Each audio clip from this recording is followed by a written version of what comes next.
A whirlwind of tournament basketball leaves Augustana with a question mark about regionals. I'm Carla Metz and welcome to Augustana All Access. The NSIC tournament has officially wrapped up and we'll catch you up on how Augustana fared against opponents like Winona State and Southwest Minnesota State. But before we get to that, some more recent news that affects Augustana University on a much larger scale. The university welcomes a new president and South Dakota native and former U.S. Congresswoman Stephanie Herseth Sandlin. She currently serves as the General Counsel and Vice President of Corporate Development for Raven Industries. Before that, she was the state's lone U.S. representative from 2004 to 2011. I pledge to be a good steward, to work together in commitment to the mission, and to realize a shared vision of the lasting impact Augustana can and will provide to past, present, and future generations of proud Vikings and their families. Herseth Sandlin's first day will begin August 1st. She's the first female president to take office at Augustana and follows President Rob Oliver, who is retiring. Congrats to Herseth Sandlin on joining the Vikings family. Well, like we said, the conference tournament finished up on Tuesday, and we'll start our highlights with the women's team who entered as the #1 seed in the South Division. The Vikings beat Minot State in the first rounds of the NSIC tournament 70-61. Augustana would take a 36-25 lead going into the half, led by Shelby Sellon, who put up 11 first-half points. The Vikings would continue to outscore the Beavers 16-9 in the third, and the Vikings would advance to the quarterfinals on Saturday against Winona State.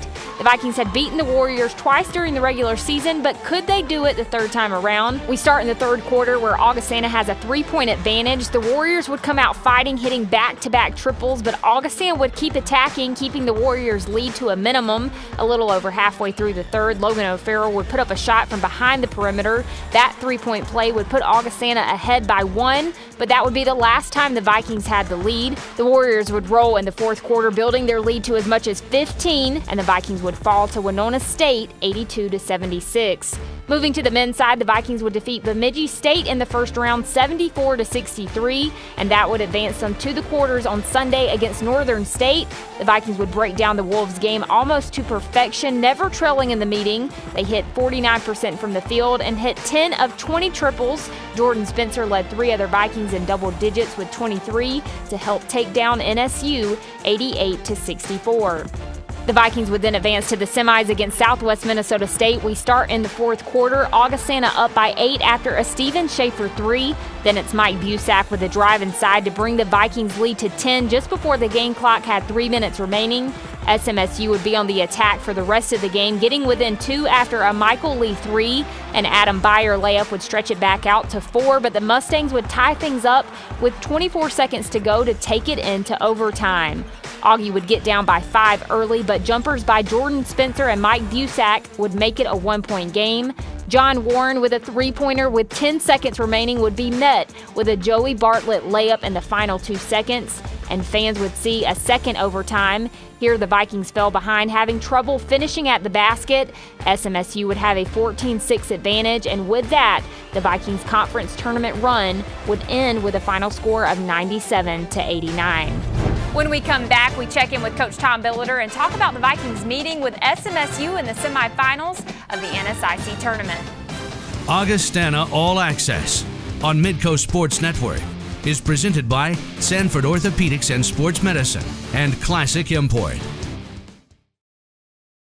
Welcome back to Augustana All Access. I'm joined by Coach Tom Billeter to go over the games from the NSIC tournament. And Coach, you beat Bemidji State, you beat Northern State, and then you fell to SMSU in the semis in a double overtime game. Let's just start with this SMSU game. The final score was 97-89, a very emotional, physical game. How hard fought of a game was this from your perspective? We're 0-2 in double overtimes this year. We lost to Moorhead in double overtime too. It was a good college basketball game. Credit Southwest State. I thought they came out with a good game plan early. We didn't adjust super well to it. I didn't think our guys were real sharp to start the game. I thought at halftime made a few adjustments, and it made a big difference as we were up 10 with 3 minutes to go, which is a 14-point swing in the second half. But we played very inconsistent, and I thought they played with urgency and desire for the whole 50 minutes. And I didn't think we did. And that's, I think, evident in the fact that they had some runs, and I'm not exactly right here, but they had like a 14-2 run. They had like a 12-0 run. And they had 3 runs that were something like 36-2 or something like that, and we still went to double overtime. Right. So I just felt like we played distracted. I didn't think we played consistent basketball.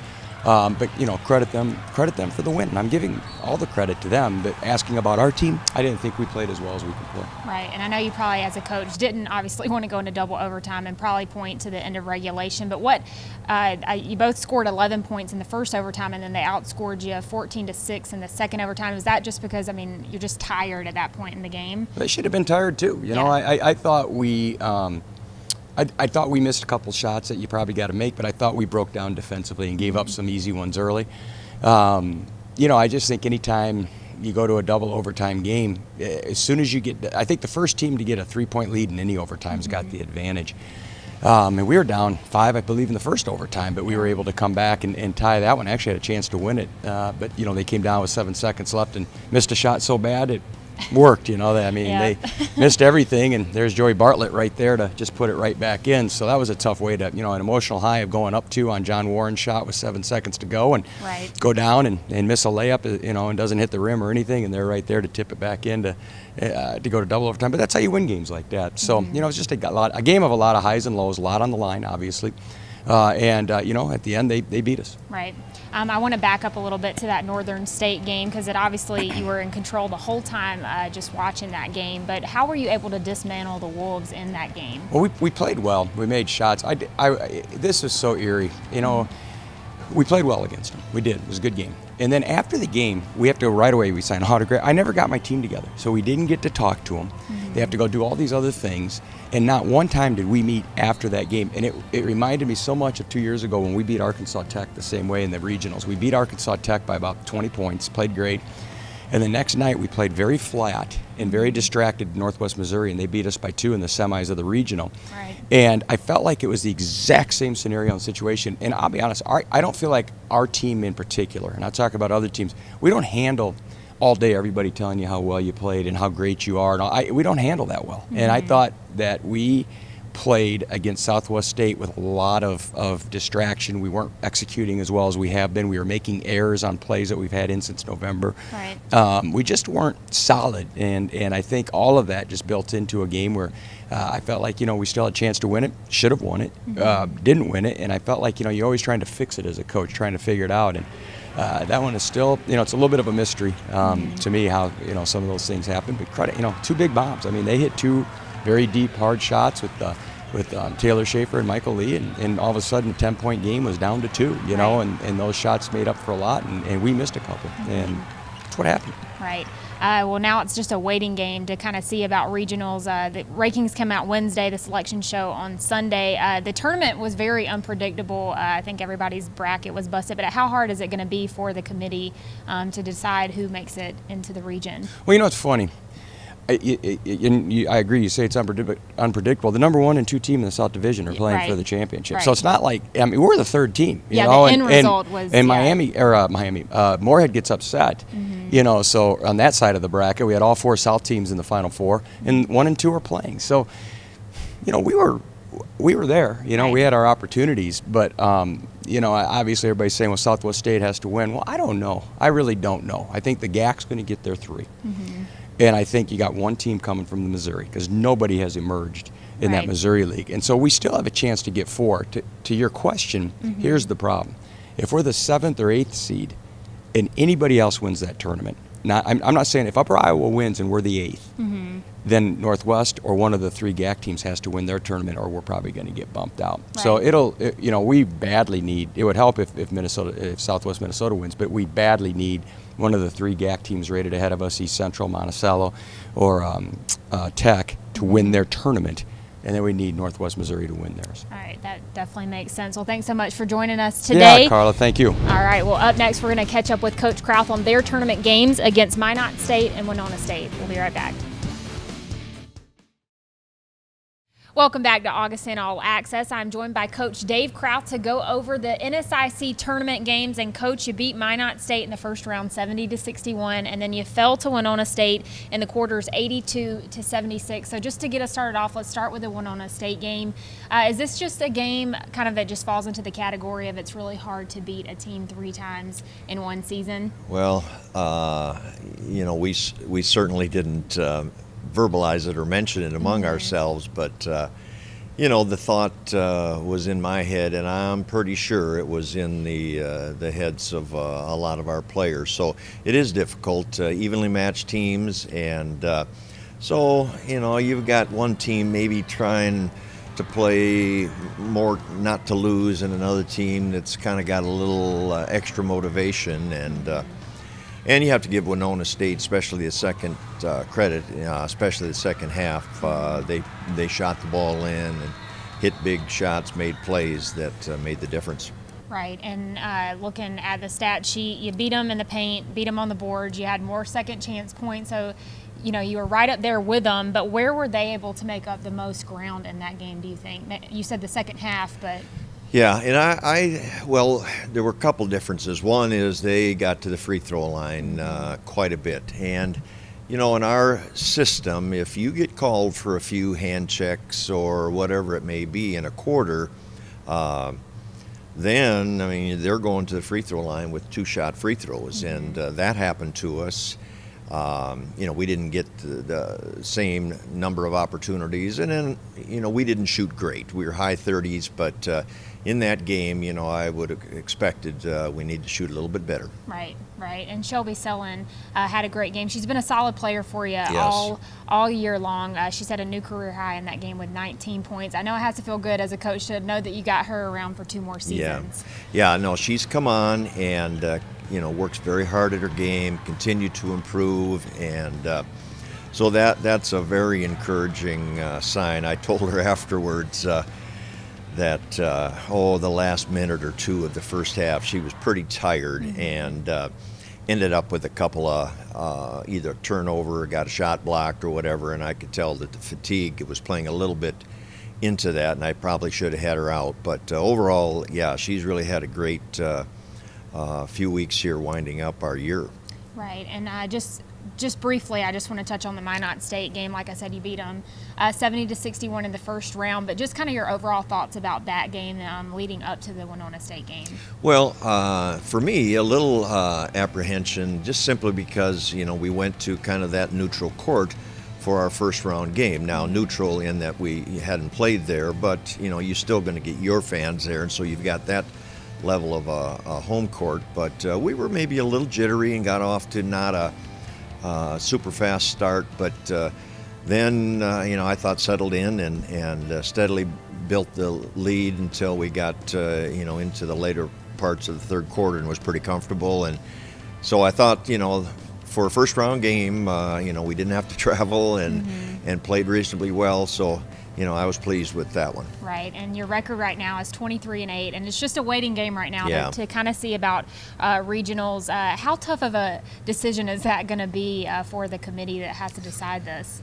Well, I've listened to a few of the coaches that have been interviewed, and whether it's on radio or with you guys or whatever, that have mentioned that, gosh, we've got 6 or 7 teams in our league that have records that would be, depending on the years, very deserving of getting in the regional ranking. As an MIAA probably has 5 or 6, and then the Great American, which is our third league, it doesn't get a whole lot of talk in our here, but they have 2 good teams. So if 8 teams are going to make it, the math isn't real good for right. teams that are bubble. And somebody's going to win the tournaments, and that, of course, is the surefire way. Right, yeah, it definitely says a lot just about the NSIC conference and the level of competition that the conference does have. Well, we'll be waiting right alongside of you on Sunday. Well, up next, you've seen Logan and Presley O'Farrell play on the court. Now get to know them off the court. We'll be right back.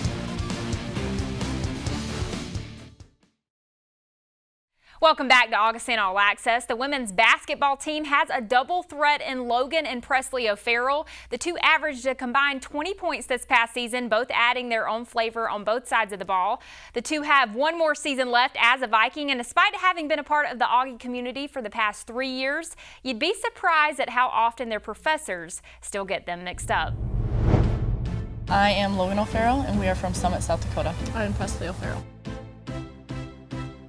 It actually came down to 1 week in the summer, and it just hit us, and we just hit, I think, 5 schools in 1 week, and they kind of put the pressure on us, some schools, to say, okay, you know, is this what you want to do? And we walked out of Augie just feeling positive about it. Yeah, and it was just the best feeling coming out. We felt really good about the coaches. We were excited about the team. Well, we've played basketball since we could even remember. My mom was a high school coach, and so we were always in the gym when she was there and running around, and she was a good high school player, so I guess we just grew up with that in the family, and my family lives around it, so it's just all we know. I would say as you grow older, it gets a lot more exciting. I mean, starting out your freshman year, everything's new environment. You don't really know how the conference plays that well together, what's going on. But now, as we've grown older, you get more playing time. Like even school-wise, we're getting more into our nursing program, so it's a lot more exciting. Most personality. Danny, she's kind of a Fruit Loop. But fun. She is so much fun. She, Paige Peterson, I think those two are always throwing something out there. They're making everyone laugh all the time, so we love having them around. We're so used to it. We sit in the same spot, so I'll always sit, like, let's say on the right side, Logan sits on the left, so they don't get confused there. Considering we're in the same classes, so we just kind of keep it simple that way. A lot of people will just say twins, and so we both look a lot of the times. And the team has it figured out. Some of the younger girls struggle a little bit, but once they're around us a lot more, they definitely say that we start to look different. But yeah, it's just getting used to it. A lot of people, you know, we recognize that when you're walking around and we'll say like, hey to this person, they'll never say like, hey Logan, it's just, hey guys, and you know, we're just used to it being together. We actually had a professor ask us a question in class, how they ask questions, and instead of asking one of us, she said, Logan, Presley, like refers to us as one. So I mean, it's just whatever. We're used to it. For me, I would choose basketball. It would be basketball to win against Winona last year in the playoffs. I don't know. I just thought that was really rewarding, and they were a great team last year, and they still are, but it was a big win for us and super exciting. Yeah. I'd have to say that too, I guess. Basketball, I mean, that's the most exciting part of being here at Augie, and we've learned, I don't know, we've met a lot of people through basketball, and so when you get a big win like that, it just seems like everything you're doing here is worth it. Well, we like all of the same things. We're both going for nursing, so we're doing the same things in school. We're not too much different. We eat all the same foods. Yeah, we're picky. Yeah. And then how are you different? I would say Logan's a little more aggressive and assertive, and I'm more set back, and so she kind of takes charge, and I just kind of hang out. Who's older? Logan. Yes. When we come back, we get to know number 11 for the men's basketball team. Adam Beyer reflects on his time as an Augustana Viking and tells us what it was like playing inside Cameron Indoor Stadium earlier this season. Augustana All Access on Midco Sports Network is presented by Sanford Orthopedics and Sports Medicine and Classic Import.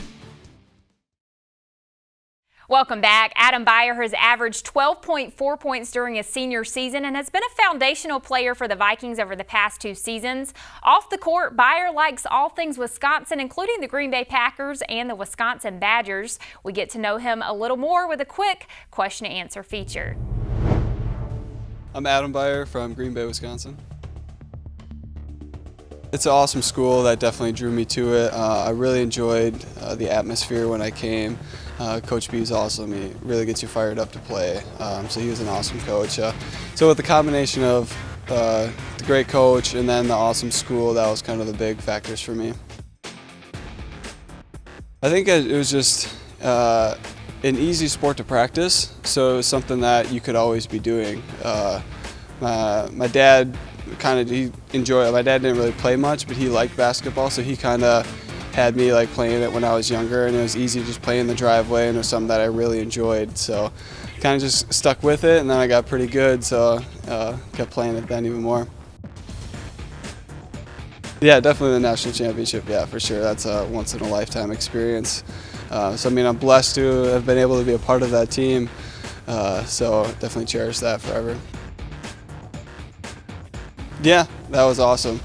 Yeah, so that was a crazy experience, just to be on that court and kind of where all the big-name people that you've seen play there before, and then we were out there. So that was definitely an amazing experience. I'd say Marcus Ausmus does. To anybody else who's a quiet guy, doesn't really say too much, but once you get to know him and he gets comfortable with you, he's one of the funniest guys to me. He's an awesome dancer, he's goofy, he says some of the weirdest things ever too, so he's a jokester. It's awesome, he gets you fired up for sure. He's so passionate about it and just everything around basketball and even everything else that he does too. It's just awesome to see the passion that he has and how much he gets the rest of us going. So it's been awesome. He's so knowledgeable too with everything that he does. So it's just awesome to learn from him and not only his ability or coaching basketball, but his passion for the game too. Yep, Packers fan through and through. Any other teams like Wisconsin basketball? Yeah, I'm a big Badgers fan. I'm a big Badgers fan, but I do support like North Carolina basketball. I'm a big fan of them too. But yeah, we don't have a hockey team, but I do enjoy hockey. So I like the Blackhawks, who've been playing well against the Wild so far. But Thanks to Bayer and the O'Farrells for sitting down with us for this week's episode. That's all we've got for you this time on Augustana All Access. Join us next week for a few special guests as we recap some of the best moments at Augustana in the 2016-17 season. Thanks for watching.